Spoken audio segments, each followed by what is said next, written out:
سورۃ العمران آیات 141۔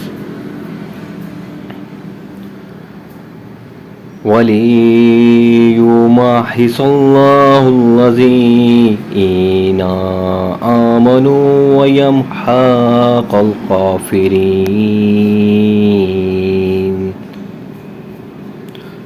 یہ بھی وجہ تھی کہ اللہ تعالیٰ ایمان والوں کو بالکل الگ کر دے اور کافروں کو مٹا دے۔ یعنی اگر احد کے دن تمہیں مشرکین کے ہاتھوں نقصان پہنچا ہے تو تم بھی بدر کے دن انہیں اسی قسم کا نقصان پہنچا چکے ہو، اس لیے یہ زیادہ پریشانی کی بات نہیں۔ جب بھی دو گروہوں میں جنگ ہوئی ہے تو کبھی ایک کا پلہ بھاری رہا ہے تو کبھی دوسرے کا۔ جنگ احد میں مسلمانوں کو سخت جانی نقصان پہنچا۔ یہود و منافقین کے طعنے مزید دل دکھانے کا باعث بنے۔ منافق کہتے تھے کہ اگر آپ صلی اللہ علیہ وآلہ وسلم سچے نبی ہوتے تو مسلمان یہ نقصان اور ہزیمت کی ذلت کیوں اٹھاتے وغیرہ۔ ان آیات میں مسلمانوں کو تسلی دی گئی ہے کہ فتح شکست تو اولتی بدلتی چیز ہے، یہ حق اور ناحق کا معیار نہیں۔ آج اگر تم نے زخم کھایا ہے تو کل وہ جنگ بدر میں تمہارے ہاتھوں اسی قسم کا زخم کھا چکے ہیں۔ خود اس جنگ کے شروع میں ان کے بہت سے آدمی مارے جا چکے ہیں۔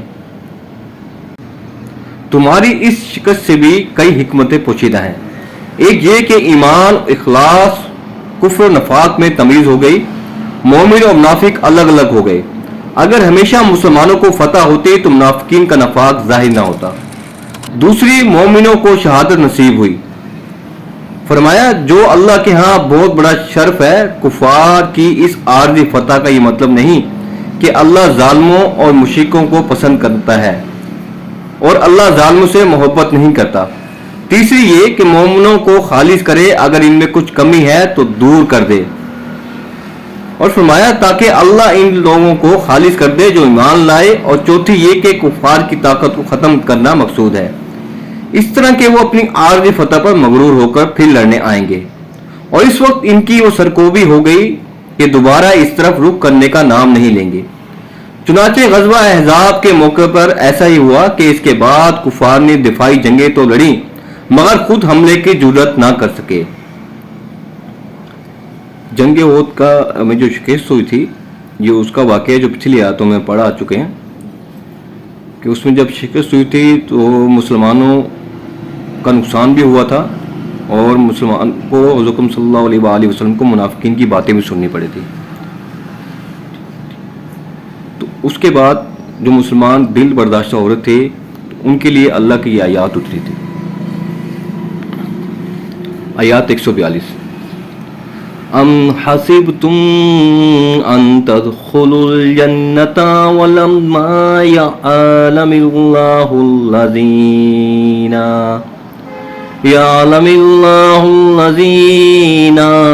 جاهدوا منكم ويعلم الصابرين۔ کیا تم یہ سمجھ بیٹھے ہو کہ تم جنت میں چلے جاؤ گے، حالانکہ اب تک اللہ تعالیٰ نے یہ ظاہر نہیں کیا کہ تم میں سے جہاد کرنے والے کون ہیں اور صبر کرنے والے کون ہیں، اور تاکہ وہ صبر کرنے والوں کو جان لے۔ خلاصہ یہ ہے کہ کیا تم سمجھتے ہو کہ ایسی آزمائش کے بغیر ہی تم کو جنت میں اعلیٰ مراتب مل جائیں گے؟ مطلب یہ کہ جب تک اس قسم کی آزمائشوں میں پورے نہیں اترو گے جنت میں اعلیٰ مراتب حاصل نہیں ہو سکتے۔ آیات 143۔ وَلَقَدْ كُنْتُمْ تَمَنَّوْنَ الْمَوْتَ مِنْ قَبْلِ أَنْ تَلْقَوْهُ فَقَدْ رَأَيْتُمُوهُ وَأَنْتُمْ تَنْظُرُونَ۔ جنگ سے پہلے تو تم شہادت کی آرزو میں تھے، اب اسے اپنی آنکھوں سے اپنے سامنے دیکھ لیا۔ یہاں موت کا معنی جنگ یا شہادت ہے۔ جن لوگوں کو جنگ بدر میں حاضری کا موقع نہیں ملا تھا وہ تمنا کیا کرتے تھے کہ دشمن سے مقابلے کا موقع ملے تو ہم بھی شہدائے بدر کا درجہ حاصل کر لیں، مگر جب جنگ احد میں موقع ملا تو دشمن کے اچانک حملے کی وجہ سے ثابت قدم نہ رہ سکے اور بعض بھاگ نکلے۔ اس آیات میں صحابہ کرام ترانوں کو مخاطب کر کے فرمایا کہ تمہاری تمنا کے مطابق اب یہ موقع آیا تو تمہیں چاہیے تھا کہ پوری جواں مردی سے دشمن کا مقابلہ کرتے اور پامردگی کا ثبوت دیتے۔ عبداللہ بن ابی اون رضی اللہ عنہ بیان کرتے ہیں کہ رسول اکرم صلی اللہ علیہ وآلہ وسلم نے فرمایا کہ دشمن سے مٹ بھیڑ کی تمنا نہ کیا کرو بلکہ اللہ تعالیٰ سے عافیت مانگتے رہا کرو۔ ہاں اگر دشمن سے مقابلہ ہو جائے تو پھر صبر کرو اور خوب جان لو کہ جنت تلواروں کے سائے تلے ہے۔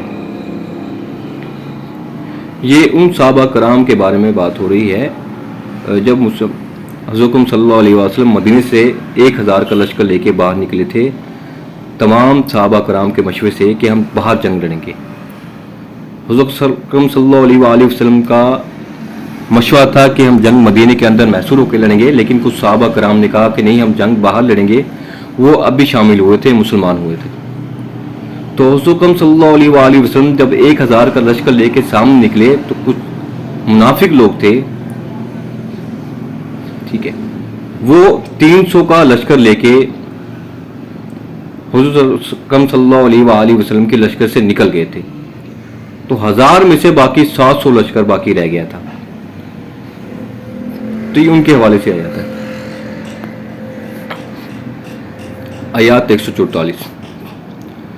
وَمَا مُحَمَّدٌ إِلَّا رَسُولٌ قَدْ خَلَتْ مِنْ قَبْلِهِ الرُّسُلُ أَفَإِن مَاتَ أَوْ قُتِلَ انقلبتم عَلَىٰ عَاقِبِيكُمْ وَمَن يَنقَلِبْ عَلَىٰ عَاقِبَيْهِ فَلَن يَضُرَّ اللَّهَ شَيْئًا وَسَيَجْزِي اللَّهُ الشَّاكِرِينَ۔ حضرت محمد صلی اللہ علیہ وآلہ وسلم صرف رسول ہی ہیں، ان سے پہلے بہت سے رسول ہو چکے ہیں کہ کیا اگر ان کا انتقال ہو جائے یا دنیا سے پردہ فرما جائیں یا شہید ہو جائیں تو تم اسلام سے اپنی ایڑیوں کے بل پھر جاؤ گے، اور جو کوئی پھر جائے اپنی ایڑیوں پر تو ہرگز اللہ تعالیٰ کا کچھ نہ بگاڑے گا۔ ان قریب اللہ تعالیٰ شکر گزاروں کو ایک بدلہ دے گا۔ جب نبی کریم صلی اللہ علیہ وآلہ وسلم کی شہادت کی خبر مشہور ہوئی تو اکثر صحابہ عنہ کی ہمتیں چھوٹ گئی۔ اس حالت میں منافقین نے جو مسلمانوں کے ساتھ ہی لگے ہوئے تھے کہنا شروع کیا کہ چلو عبداللہ بن ابی کے پاس چلیں تاکہ وہ ہمارے لیے ابو سفیان سے امان لے دے، اور بعد میں یہاں تک کہہ ڈالا کہ اگر محمد صلی اللہ علیہ وآلہ وسلم خدا کے رسول ہوتے تو قتل کیسے ہوتے، نعوذ باللہ، چلو اب دین آبائی کی طرف لوٹ چلیں۔ انہی باتوں کے جواب میں ارشاد ہو رہا ہے کہ اگر تمہارے حق پرستی محض محمد صلی اللہ علیہ وآلہ وسلم کی شخصیت سے وابستہ ہے اور تمہارا اسلام ایسا سست بنیاد ہے کہ محمد صلی اللہ علیہ وآلہ وسلم کے دنیا کے رخصت ہوتے ہی تم اس کفر کی طرف پلٹ جاؤ گے جس سے نکل کر آئے تھے، تو اللہ کے دین کو تمہاری ضرورت نہیں۔ اور جنگ احد میں بعض صحابہ کرام نے تو مرتبہ شہادت حاصل کر لیا اور بعض میدان چھوڑ کر فرار ہونے لگے۔ رسول اکرم صلی اللہ علیہ وآلہ وسلم بھی زخمی ہو گئے اور کسی شیطان نے آپ صلی اللہ علیہ وآلہ وسلم کی شہادت کی افواہ پھیلا دی۔ صحابہ کرام نے کے دل اس افواہ سے ٹوٹ گئے اور وہ ہمت ہار بیٹھے، اور منافقین نے تان اور تشنیع کے نشتر چبونے شروع کر دیے کہ اگر محمد صلی اللہ علیہ وآلہ وسلم اللہ تعالیٰ کے سچے نبی ہوتے تو قتل کیوں ہوتے، شہید کیوں ہوتے۔ اس پر یہ آیات اتری، نہیں ہے محمد صلی اللہ علیہ وآلہ وسلم مگر ایک رسول۔ اس میں قصر قلب ہے کہ محمد صلی اللہ علیہ وآلہ وسلم کے متعلق تم نے یہ سمجھا ہے کہ وہ اللہ تعالیٰ ہیں، نعوذ باللہ، یا اللہ تعالیٰ کے اختیارات کے مالک ہیں، ایسا نہیں، وہ محض اللہ کا پیغام پہنچانے والے ہیں۔ یہ قتل بھی، شہید بھی ہو سکتے ہیں اور اس دنیا سے پردہ بھی فرما سکتے ہیں، اور ان سے پہلے کئی رسول گزر چکے ہیں۔ کیا محمد صلی اللہ علیہ وآلہ وسلم کے شہید ہونے یا طبی موت مر جانے سے تم اللہ کا دین چھوڑ جاؤ گے؟ تمہیں چاہیے کہ اللہ کی راہ میں جہاد کرتے رہو۔ ابن کثیر شاہ عبد القادر رحمۃ اللہ لکھتے ہیں، اور اشارتاً یہ بات ثابت ہوتی ہے کہ آپ صلی اللہ علیہ وآلہ وسلم کی پردہ فرما جانے پر بعض لوگ پھر جائیں گے۔ اسی طرح ہوا کہ بہت سے لوگ آپ صلی اللہ علیہ وآلہ وسلم کے بعد مرتد ہوئے تو ابوبکر صدیق رضی اللہ عنہ نے ان کو پھر مسلمان کیا اور بعضوں کو مارا۔ عائشہ رضی اللہ عنہا سے روایت ہے کہ جب صلی اللہ علیہ وآلہ وسلم کی اس دنیا سے پردہ فرما گئے تو ابو بکر صدیق رضی اللہ عنہ اپنے گھر سے گھوڑے پر تشریف لائے اور گھوڑے سے اتر کر مسجد میں آ گئے. لوگوں سے انہوں نے کوئی بات نہ کی بلکہ سیدھے عائشہ رضی اللہ عنہ کے پاس چلے گئے اور رسول اکرم صلی اللہ علیہ وآلہ وسلم کا قصد کیا. اس وقت آپ یمنی دھاری دار چادر سے ڈھانپے ہوئے تھے. انہوں نے آپ صلی اللہ علیہ وآلہ وسلم کے چہرے سے کپڑا اٹھایا, پھر آپ صلی اللہ علیہ وآلہ وسلم پر جھک کر آپ صلی اللہ علیہ وآلہ وسلم کو بوسہ دیا, پھر رو پڑے اور کہنے لگے میرے ماں باپ آپ صلی اللہ علیہ وآلہ وسلم پر قربان. اے اللہ کے نبی صلی اللہ علیہ وآلہ وسلم, اللہ آپ صلی اللہ علیہ وآلہ وسلم پر 2 موتیں جمع نہیں کرے گا. جو موت آپ صلی اللہ علیہ وآلہ وسلم پر لکھی گئی تھی اور آپ صلی اللہ علیہ وآلہ وسلم فوت ہو چکے. ابو سلمہ کہتے ہیں طلع عنہ کہ مجھے ابن عباس طلع عنہ نے بتایا کہ ابو بکر صدیق رضی اللہ عنہ باہر نکلے. عمر طلع عنہ لوگوں سے باتیں کر رہے تھے تو فرمایا بیٹھ جاؤ. انہوں نے نہ مانا. پھر فرمایا بیٹھ جاؤ تو پھر بھی نہ مانے تو بکر صدیق رضی اللہ عنہ نے خطبہ پڑھا. اب لوگ ان کی طرف متوجہ ہو گئے اور عمر رضی اللہ عنہ کو چھوڑ دیا. ابو بکر صدیق رضی اللہ عنہ نے فرمایا اما بعد, تم میں سے جو محمد صلی اللہ علیہ وآلہ وسلم کی عبادت کرتا تھا تو بے شک محمد صلی اللہ علیہ وآلہ وسلم اس دنیا سے پردہ فرما گئے ہیں, اور جو اللہ کی بات کرتا تھا تو بے شک اللہ زندہ ہے, کبھی فوت نہیں ہوگا. اللہ تعالی نے فرمایا یہ مکمل آیات تلاوت کی. ابن عباس تعالیٰ فرماتے ہیں اللہ کی قسم ایسا معلوم ہو رہا تھا کہ لوگ جانتے ہی نہ تھے کہ اللہ تعالیٰ نے یہ آیات نازل فرمائی ہے. یہاں تک کہ ابو بکر صدیق رضی اللہ عنہ نے یہ آیات پڑھی تو لوگوں نے اسے ان سے لے لیا, تو جسے سنا یہی آیات پڑھ رہا تھا. سعید بن مصیب رضی اللہ عنہ سے روایت ہے کہ عمر رضی اللہ عنہ نے فرمایا اللہ کی قسم میں نے ابو بکر صدیق رضی اللہ عنہ سے جب اس آیات کی تلاوت سنی تو میں کھڑے کا کھڑا رہ گیا, میرے پاؤں مجھے اٹھا نہیں رہے تھے یہاں تک کہ میں گر گیا. آیات 145. وما كان لنفس ان تموت الا باذن الله كتابا مؤجلا ومن يرد ثواب الدنيا نؤته منها ومن يرد ثواب الآخرة نؤته منها وسنجزي الشاكرين. بغیر اللہ تعالیٰ کے حکم کے کوئی جاندار نہیں مر سکتا. مقرر شدہ وقت لکھا ہوا ہے. دنیا کی چاہت والوں کو ہم کچھ دنیا دے دیتے ہیں اور آخرت کا ثواب چاہنے والوں کو ہم وہ بھی دیں گے, اور احسان ماننے والوں کو ہم بہت جلد نیک بدلہ دیں گے. اس سے یہ بات مسلمانوں کے ذہن نشین کرنا مقصود ہے کہ موت کے خوف سے تمہارا بھاگنا فضول ہے. کوئی شخص نہ تو اللہ کے مقرر کیے وقت سے پہلے مر سکتا ہے اور نہ اس کے بعد جی سکتا ہے. لہذا تم کو فکر موت سے بچنے کی نہیں بلکہ اس بات کی ہونی چاہیے کہ زندگی کی جو مہلت بھی تمہیں حاصل ہے اس میں تمہاری صحت جہت کا مقصود کیا ہے. دنیا آخرت میں ثواب کے معنی ہیں.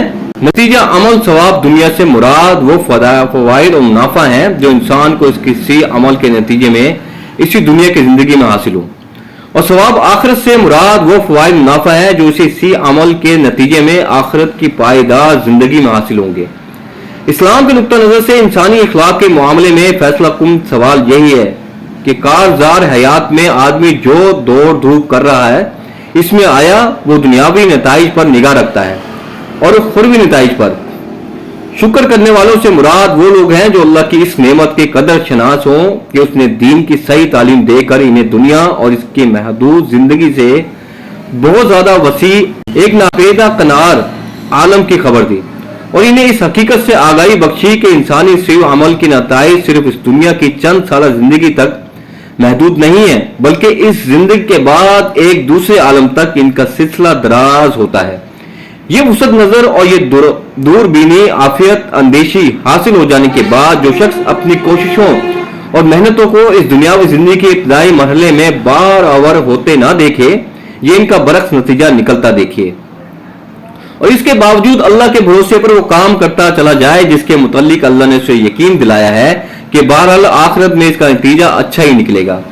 وہ شکر گزار بندہ ہے برعکس اس کے جو لوگ اللہ اس کے بعد بھی دنیا پرستی کی تنگ نظری مبتلا رہیں. برعکس اس کے جو لوگ اس کے بعد بھی دنیا پرستی کی تنگ نظری میں مبتلا رہے ہیں، جن کا حال یہ ہو کہ دنیا میں جن غلط کوششوں کے بظاہر اچھے نتائج نکلتے نظر آئیں، ان کی طرف وہ آخرت کے برے نتائج کی پرواہ کیے بغیر جھک پڑیں، اور جن صحیح کوششوں کے یہاں بارآور ہونے کی امید نہ ہو یا جن سے یہاں نقصان پہنچنے کا خطرہ ہو، ان میں آخرت کے نتائج کی خیر کی امید پر اپنا وقت، اپنا مال اور اپنی قوتیں صرف کرنے کے لیے تیار نہ ہو، وہ ناشکرے ہیں اور اس علم کے ناقدر شناس ہیں جو اللہ نے انہیں بخشا ہے۔ آیات 146 وَكَأَيٍّ مِّن نَّبِيٍّ قَتَلَ مَعَهُ رِبِّيُّونَ كَثِيرٌ فَمَا وَهَنُوا بِمَا أَصَابَهُمْ فِي سَبِيلِ اللَّهِ وَمَا ضَعُفُوا وَمَا اسْتَكَانُوا وَاللَّهُ يُحِبُّ الصَّابِرِينَ۔ بہت سے نبیوں کے ہم رکاب ہو کر بہت سے اللہ والے جہاد کر چکے ہیں، انہیں بھی اللہ کی راہ میں تکلیفیں پہنچیں، لیکن نہ تو انہوں نے بہت ہمت ہاری اور نہ سست رہے اور نہ دبے، اور اللہ صبر کرنے والوں کو ہی چاہتا ہے۔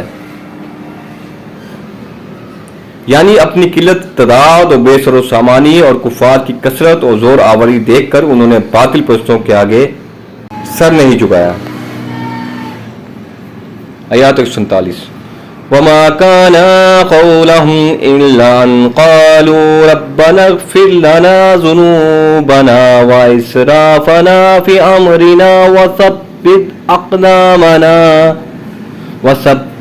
أَقْدَامَنَا فَانصُرْنَا عَلَى الْقَوْمِ الْكَافِرِينَ۔ وہ یہی کہتے رہے کہ اے پروردگار ہمارے گناہوں کو بخش دے اور ہم سے ہمارے کاموں میں جو بے جا زیادتی ہوئی ہے اسے بھی معاف فرما، اور ہمیں ثابت قدمی عطا فرما اور ہمیں کافروں کی قوم پر مدد دے، آمین۔ آیات 148 فَآتَاهُمُ اللَّهُ ثَوَابَ الدُّنْيَا وَحُسْنَ ثَوَابِ الْآخِرَةِ وَاللَّهُ يُحِبُّ الْمُحْسِنِينَ۔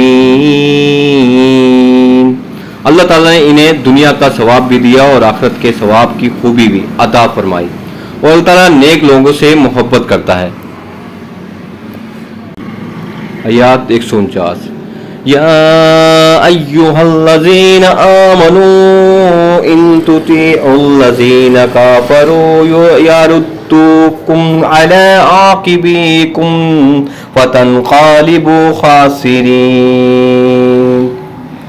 اے ایمان والو، اگر تم کافروں کی باتیں مانو گے تو وہ تمہیں تمہاری ایڑیوں کے بل پلٹا دیں گے، یعنی تمہیں مرتد بنا دیں گے، پھر تم نامراد ہو جاؤ گے، یعنی جس کفر کی حالت سے تم نکل کر آئے ہو اسی میں یہ تمہیں پھر واپس لے جائیں گے۔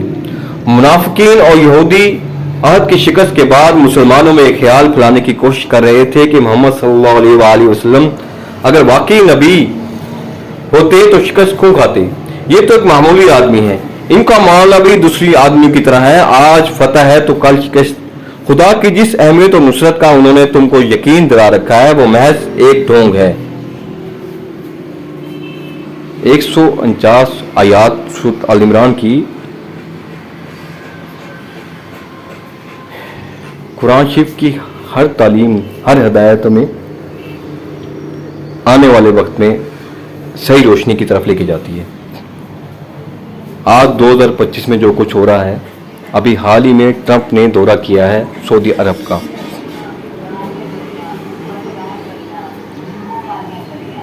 اور وہاں جو کچھ ہوا ہے سب نے دیکھا ہے۔ عرب نے کیا کچھ اس کو پیش کیا ہے، فلسطین میں کتنے مسلمان بچے شہید ہو رہے ہیں، قرآن شریف کی بے حرمتی ہو رہی ہے، اللہ کے دین کی بے حرمتی ہو رہی ہے، انہیں کوئی پرواہ ہی نہیں ہے۔ وہ ان سے بس اپنے دوستانہ تعلقات بڑھانے کی کوشش کر رہے ہیں، تجارت کرنے کی کوشش کر رہے ہیں، جبکہ جو ٹرمپ ہے، جو عیسائی ہیں، یہودی ہیں، ان کے دلوں میں کچھ اور ہے۔ وہ جب تک ہمیں نہیں چھوڑیں گے، جب ان پہ حاوی ہو گئے تو وہ حاوی ہونے کے بعد ہمیں جب تک نہیں چھوڑیں گے جب تک ہم ان کی دین کی طرف نہیں مڑ جاتے۔ اللہ تعالیٰ ہمیں صحیح ہدایت کی طرف گامزن کرے۔ آیات 150 بل اللہ مولاکم وہو خیر الناصرین، بلکہ اللہ ہی تمہارا مولا ہے اور وہی بہترین مددگار ہے۔ چلا کر اللہ سے دعا ہے جو یا تلاوت، ترجمہ اور تفسیر پڑھی ہے، اس کے پڑھنے میں جو کوتاہی ہو معاف فرما دے۔ اور اللہ سے دعا ہے جو تلاوت، ترجمہ اور تفسیر سنی ہے اس کو سمجھنے، اس پر عمل کرنے اور اسے دوسروں تک پہنچانے کی توفیق عطا فرمائے۔ اللہ تعالیٰ ہم سب کو قرآن شریف کو ترجمے کے ساتھ پڑھنے، سمجھنے، اس پر عمل کرنے اور اسے دوسروں تک پہنچانے کی توفیق عطا فرمائے۔ جزاک اللہ۔